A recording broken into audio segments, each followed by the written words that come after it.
ya failure. Na sisi kama vijana ndio kweli tumeathirika na uchumi. Wengi wetu hatujaweza kupata kazi. Kuna watu wametafuta kazi sana hawapati.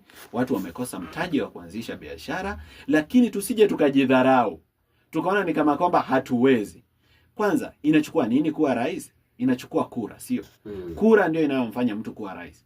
Tukiwa na kura milioni 15, William Ruto alishinda na kura milioni 7.9. Hata vijana wengine wakipiga kura kulingana na kabila yao, lakini vijana milioni 10 wapige kura kumpigia kiongozi mchanga, si hatapita?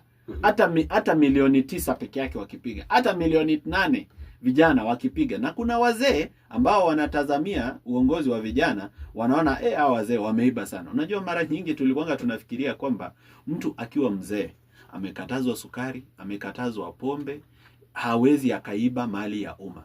Lakini jinsi ambavyo unaona, hawa wazee wenye miaka 80, miaka 70 ndio wanaoiba vibaya sana, mpaka unashindwa hawa wazee wanapeleka wapi hizi fedha?